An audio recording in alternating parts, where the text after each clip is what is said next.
Just let me hear some of that rock and roll music, any old way you choose it. Hello, this is Katie with Vintage and Vinyl, and I'll be spinning some rockin' 50s records every week here on my channel, as well as sharing some cool Coca-Cola collectibles and other neat vintage finds. Stay tuned!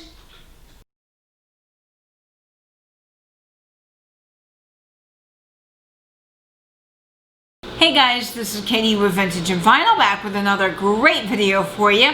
Today we are talking about guidebooks, and I have a plethora of these vintage and antique guidebooks to help you out identify your vintage and antique items. Now you're probably looking at me and saying, why do you have all these books? What's the purpose? Because we do have Google, and yes, Google can be good for a myriad of things, but sometimes Google falls short, and where I find that it really does fall short is particularly with glass. Glass is incredibly hard to type in keywords on Google, especially when 1 million glass pieces have a very similar flower etched design. So if I take this Fostoria compote, for example, and try to describe it, I mean, yes, I know it's a compote, yes, I know it's Fostoria, but if I try to describe that delicate etching pattern, it might be a little hard because I don't really know what I'm going to type in. That is where something like this Fostoria book comes in extremely helpful, because now I'm able to look it up and see the pattern up close and distinguish it from a whole bunch of others. That is Fostoria June, but there's also chintz and a whole myriad of patterns that Fostoria makes that have that same similar design. So that book is really helpful, and there's so many others. And really what's great about guidebooks is you can get a guidebook for a specific area of collecting that you're interested in. So say you want Fenton glass, you can get a whole book on Fenton glass. You can get one on telephones, on swatch, on bottles. I mean, the list is really endless, and it's up to you what you want to pick out. Now, I get these books online through Thrift Books, Abe Books, eBay, or Amazon used marketplace. They only cost me about $2 to $4. This one I did spend a little bit more money on because it's out of print and it's a little bit hard to get. This is an insulator book, and I'll talk about that in a minute. But definitely look for these books when you're out at the thrift stores. A lot of antique stores even have them on the cheap because people are trying to get rid of them, and they're really, really helpful books. I am building my library up, and I really love these. So I'm going to talk about several that I like. Now please know I am not sponsored by any of the publishers or authors of these books. These are books that were specifically recommended to me, or books I found on my own that I'm interested in and I use almost every day to help me identify something. So I'm in a couple of glass books. I'm not in the books. Geez, Katie, that would be weird. I'm actually in some glass groups on Facebook, including Elegant Depression Glass, Early American Pressed Glass, Cut Brilliant Glass, and Fostoria Glass. And a lot of these glass books I'm going to share with you were recommended to me by some very knowledgeable collectors, and I do find that these are sort of the end-all be-all of books. So we're going to talk about all of these and jump in right now. So the first book I'm going to share with you is Swatch by Frank Edwards. If you saw my video on swatch, I talked highly about this. This is a really good book. It's not going to have modern swatch, and it's not going to have every swatch ever made, because swatch has made like thousands of watches, but this has a really good history of swatch, and it has sort of their most popular patterns and designs on the watches from the 80s, and it tells you about them. So I find this book to be really good, and it's just a beautiful coffee table book as well if you want something to look at and you like swatch. This book also talks about like sunglasses and some other kind of futuristic things Swatch made as well. So I definitely recommend the Swatch book. Now the next book I'm going to talk about is a book on insulators. It's the Insulator Price Guide by John and Carol McDougall. This book is hard to find. It's out of print, but it's really helpful because if you're getting into insulators, it shows you that there are different types, which I really didn't know the names for. but it kind of gives you a diagram of one of your basic pin type insulators, and then it shows you the difference. Like, I'm learning that this is a Mickey Mouse style insulator or a wing insulator, so you see that a lot, but they're a little bit harder to find and they're older, so I'm learning all kinds of things about insulators, and I've started a collection. Boy, I don't need another collection, but I do love my insulators. So this is fascinating, and it really shows you, like, this is for Hemingway, which you see a lot, and it gives you the mark on the insulator, what color it is, so you can kind of help identify it. And in the front, it tells you what all their symbols mean, so you can look that up and just learn more. But this is really, really great. Now, this is a price guide, as it says, and with all price guides, you really got to take that at a grain of salt, because the minute these books come out, they're already out to date. The prices just really don't matter anymore, because the market changes so much. It just fluctuates up and down, and things that can be not as expensive listed in the book can now suddenly be really collectible and more expensive. Wedgwood, for example, used to be hundreds of dollars back in the day, and now that price has kind of fallen down a little bit. I've gotten some Wedgwood for like $5 or $6 online, which is crazy amazing for Wedgwood. So, you know, prices fluctuate, and that is something to keep in mind with the prices. But what is really good about price guides is that it can help you figure out if something might be a little bit more special than something else, maybe something a little bit harder to find, rare, if you will say. I don't like to use that word a lot because it does get thrown around incorrectly, but you get my point. One of the things I find really helpful for that specific purpose is using Petretti's guide. This is a Coca-Cola guidebook. If you do not know who Alan Petretti is and you love Coca-Cola, you should. Look him up online. He is like the godfather of Coca-Cola collecting. I mean, everyone in the Coca-Cola realm knows of him. He goes to all of the Coca-Cola conventions where they have these big, like, auctions and meetups in Atlanta. Like, he just has a whole house of the mintiest, most collectible, rare Coca-Cola items out there. Even Coca-Cola gum, which is really hard to find and worth thousands of dollars. And he wrote this incredible book, so he is like considered the go-to expert on Coca-Cola. And I got this book. Vintage Vinny was the first person I saw talking about him, and I immediately bought it and have been relying on it ever since. So thank you, Vinny, for this great recommendation. But one of the things that I love is it has everything you could ever want. Coca-Cola did so much advertising pieces that, I mean, there's just tons. So this has a whole section like on clocks. It has a whole section on door handles and door pushes. It has a whole section on cardboard signs. I mean, you name it, it's got it. But what I use it for a lot is for Coca-Cola Trays, which is one of my main collections of Coca-Cola, and they have a lot of the trays in here. Here's the gum I was talking about. Some of this gum's really, really hard to find because Coca-Cola didn't produce a lot of it.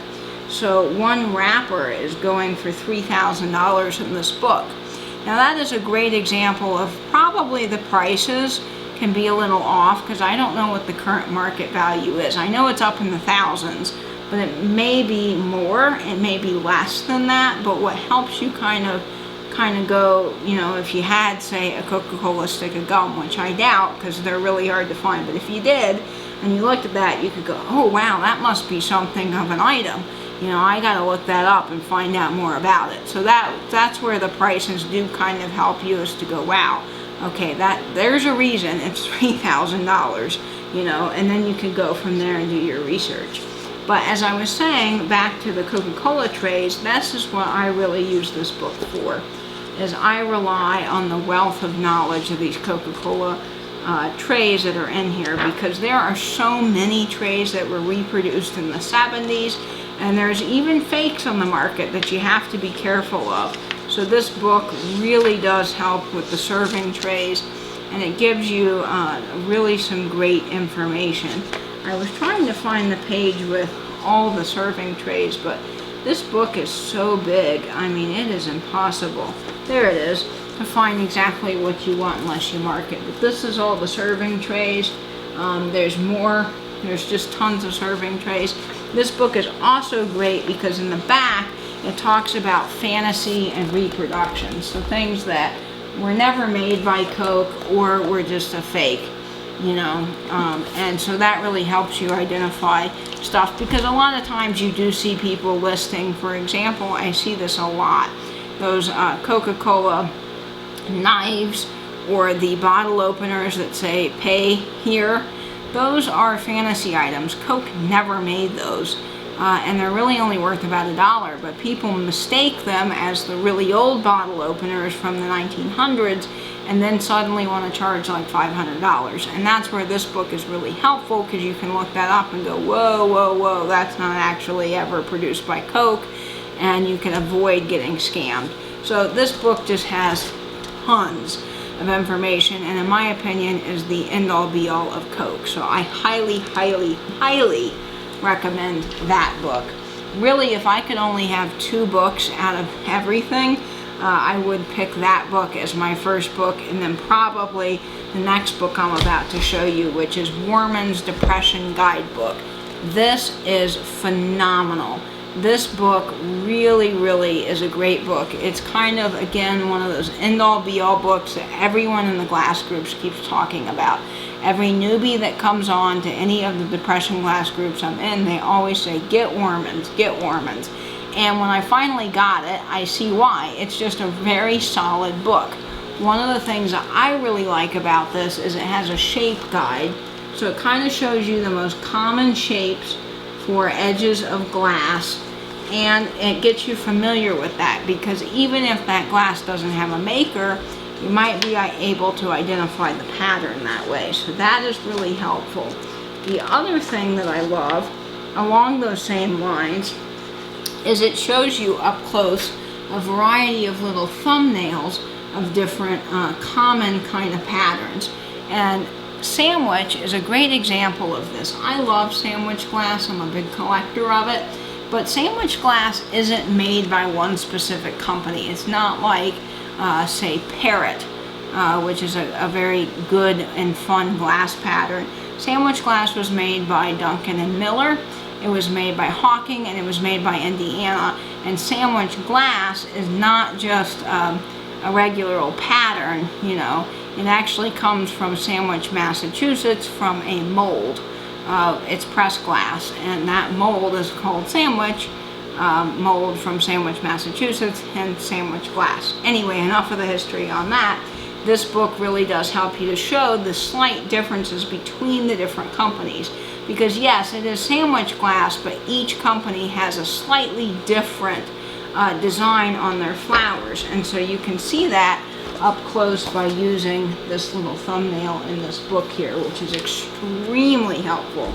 I also love that they have a lot of common patterns that people collect. Like, for example, they show you horseshoe, which is a very collectible pattern by Indiana Glass. So they have that, and then they list everything that came along in that pattern. So you get that. So it will show, for example, it will show there was a berry bowl made and 4.5 inches deep. There was a butter dish and it was covered, and there was a relish dish with 3 parts, a sandwich plate measuring 11.5 inches, etc., etc. So this book is really, really high quality. It's well made. It's user friendly. I mean, it's just a super helpful book. I recommend this. This is going to be great. And for most things you find out at the antique stores and the thrift stores, they're going to be in this book. So I really, really recommend that. I can't speak highly enough of it. Now, the next book I'm going to show you is recommended to me by my cousin, who is a bottle collector. And Sharon, I don't know if you're watching this, but thank you. This book is phenomenal. It's called Koval's Bottles. This is 12th edition. She has a lot of bottles in her collection, and she's very knowledgeable. And I love antique bottles, and I've started collecting. And so this book is really helpful in identifying these bottles. A lot of times there'll be marks on the bottom and you don't really know who made it, but this is where this book comes in because you can kind of look that up. What I like about this book is it first kind of shows you how you can identify the age of a bottle. And there's several ways you can do that, mainly checking its mold seam, checking its stopper type, how the bottom was made. You really have to kind of dig deep into those details to find that out. But if you're new to collecting, this book shows you that information right off the bat, which I really like. It's really helpful. So you've got that in the beginning of the book, and then it goes by sections. So a lot of bottle books sometimes can be confusing and not very easy to navigate, but this one is. So for example, if you're wanting, let's see, bitters, there's a whole chapter on bitters, and you can find your item. If you want milk, there's a whole section on milk glass. Not milk glass like milk glass, but milk bottles. And then there's a whole section here on fruit jars. You know, anything you could ever want is in this book. Here are the milk bottles, you know, and it's got some pictures there. I use this primarily for medicine bottles because that is what I'm most interested in and have in my collection. So here's a page I dog-eared that I was doing some research on one of my medicine bottle that I have. But what I really like is you can go through and, for example, you can find this bottle. I looked it up and it's a Koval bottle, so it's in blue color. They say it's round, and they say it's 13.5 inches tall, and it has a tooled mouth with an original glass stopper, and it says that one would have been from the 1900s to 1910s. So there it is, you kind of found it. It has information. It's just really helpful. And again, it lists prices, but these prices probably are out of date, but it's still a really, really good book, so I recommend that.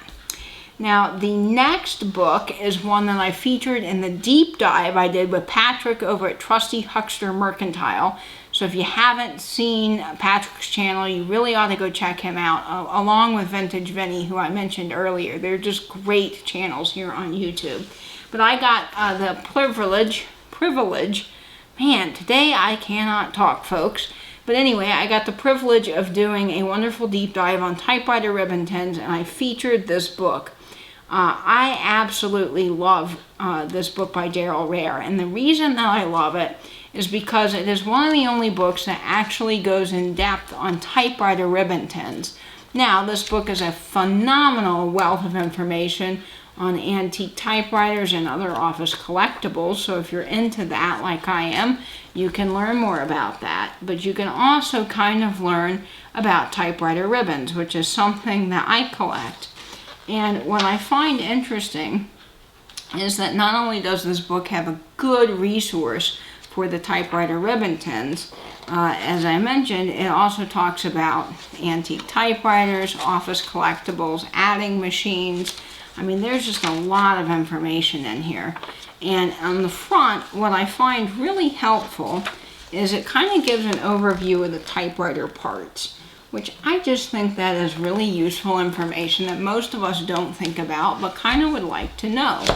And then in the back, of course, it has the typewriter ribbon tins, and it gives a little bit more detail about them. Now, I have kind of lost the binding on this book because I did buy it used, but I can just shove these pages back in and they're just fine. But this is a really, really good book, and I got the honor of speaking with Darryl Rare, who wrote the book before my deep dive.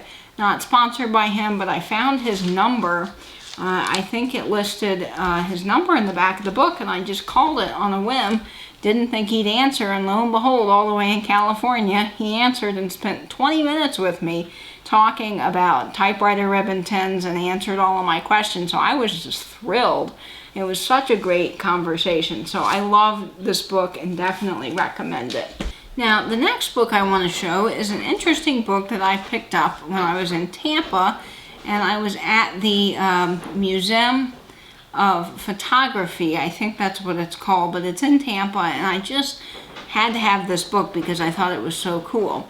This is a book on cameras, and it is by Lawrence Harvey. It's called Retromania, and this isn't your typical guidebook with prices and all that, but it is a really neat book on history of cameras, and it does help you identify it. Now, the best thing that you will ever learn on cameras is the deep dive that Patrick did with George, the Antique Nomad, here on YouTube. I say that that is hands down probably the most complete and best history and great video to use to identify cameras. But this book is really neat as well, and it's just a great little coffee table book, as well as interesting photos with a whole history. This is like the Flexi Master. It gives you the date, it shows you the film, and tells you a little bit about it. I mean, this is just a fun book. Really, really, really nice. This has, let's see, I just saw it. Where did it go? You know, there it is. Has the Brownie Super. You know, just a great little book on cameras. I really, really recommend this book. It's been a fun read for me. I have enjoyed it. This is The Funkiest Cameras in Photography's Golden Age. Retromania, again, by Lawrence Harvey. So I totally, totally recommend this. It's just a fun book and is great for identifying vintage cameras. Now, the next book is Kitchen Glassware, and this book is written by Gene Florence. If you don't know who Gene Florence is, look him up. He is a glassware aficionado, really amazing guy. He's been in the glassware collecting business when this book was written for 40 years, now probably much longer, but I think he collects specifically kitchen glassware, and he's written a lot of books on glass, and this is a really, really good source of information. One thing that I find very helpful is how well the photography is in this book. I mean, you really get a good example of some of the things in here, and there's a wide variety of things too. So you've got reamers, you have refrigerator dishes, you have beverage dispensers, you have even a whole page on straws, like straw, I don't know, I think these are called like straw caddies or straw containers, so you have a whole section on that. It's just really helpful, and I like how this book is set up. So if you go to find an insulator, all you have to do, say you want this insulator here, you go to row 3, and that's insulator number 1, and you find the page. So it says that this is for page 141, and then you find your row. So we said that we wanted to find out what was row 3, number 1, and it says that this is a fleur-de-lis, red, orange, and slag glass by Jeanette Glass Company. And it's retailing currently for $350 when this book was written. Of course, the prices aren't accurate, but that does tell you that maybe that's a little bit of a harder to find piece, and you can do some more research from that. So I really, really like this book for kitchen glassware. It's not the same as the other glassware book I showed you, Warman's, because this is more kitchen oriented, whereas the other one might have some kitchen things, like obviously the berry bowls and maybe some refrigerator dishes and stuff, but this is specifically more rare, not rare, but unique kitchen items. So I really like this, and anything by Gene Florence is good. He's really, really well known for his knowledge on glass, so I recommend that. Now, the next book is a book called Telephones, Antique to Modern by Schiffer. Now, I want to talk about Schiffer as a publishing company. They do a lot of books on antiques and vintage, and most of their books, in my opinion, are really high quality. So if you find something and you're not sure of the author, and it's by Schiffer, probably it's going to be really worth your money. And I have found that to be true, so I like that. This book is by Katie E. Donner. It's the 3rd edition, and it's Telephones Antique to Modern. Now, I love telephones. I always have since I was a little kid. Always fascinated with them. I used to go into the hotel rooms and play with them. those landline phones in the hotel rooms and pretend that I was running some sort of a business where I would take orders. You know, I was just a little kid then, but it was big fun to me to play with those. And I got to go to the telephone museum. There actually is a telephone museum in St. Louis, Missouri. And it is fascinating. It's this museum that's run and put together by former Bell employees. And it's this amazing museum. Like, it's so unassuming. You wouldn't think it's going to be much of anything. And you drive out there, and it is just the most fascinating thing. I so enjoyed going, and it really kind of fueled my love a little bit more for insulators and phones, and I just got all excited going in there. So I got this book, and I am just thrilled because it is so interesting. This book has a history of telephones, and it shows you all different telephones throughout the years, and it has a whole section on telephones that we are probably more familiar with. I mean, I don't know anyone personally that has one of those old telephones, but here's one that we're more familiar with and probably more apt to collect. But they have a whole section of that, and what I like is that they include advertisements too. And I happen to have this advertisement from Bell Electric, which I think is really cool. And then you've got all your phones down there. You've got some Princess phones. So they've got all of that, as well as the really, really antique phones. And then what's kind of nice is they have a whole section on novelty phones. And I know these are quite collectible. So they've got a shoe, they've got the Lego one from Canada. There's the Apple. They've got Snoopy and Kermit, Mickey Mouse, all kinds of neat stuff. And then in the back, it goes into a whole nother section on a list of telephone companies. And so you can learn more about each of the companies, which is really, really helpful. You know, it goes through a whole history of Bell Electric. And then it has memorabilia related to telephones that people also collect.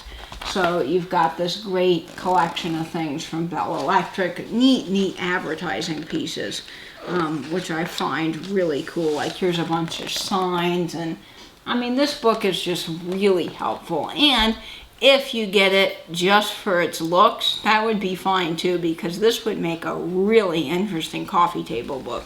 So I highly recommend it. Pick this up, $4 online used at, I believe, thriftbooks.com, so you can't beat that. Now, the next book I'm going to share with you is one that I live by. I mean, I am a big fan of Fostoria. I think their glasses is absolutely elegant and beautiful, and there's just something about it. And this book was the book that kept coming up over and over again on the Fostoria glass page that I'm a member of on Facebook. People kept saying, well, where's your reference, you know? And people kept saying, yeah, it's on page whatever of Hazel Marie Weatherman's book of Fostoria, the first 50 years. And one thing that I found when I looked this book up online is there's good reason that people like it. You can see that it's the first 50 years of Fostoria, which is their main kind of golden years. And before they got sold to Indiana Glass and all of that stuff. But it really has not only just patterns, but it has the actual pictures from the catalogs of the molds of the actual pieces, and it goes into great detail. Every piece that Fostoria ever made for, say, the June pattern, or Baroque, or Flame, or Chintz, or, I mean, the list just goes on and on. And this is, to me, like the holy grail book for Fostoria. This book is out of print. I got lucky to find it on eBay, but this might not be the easiest to find. But if you love Fostoria or are a glass collector, you gotta have this book. I just cannot speak highly enough about it. What I really like is it's a very well thought out book.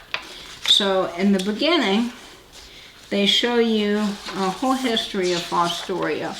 You can read all about it. Here's Fostoria in its heyday in the factory.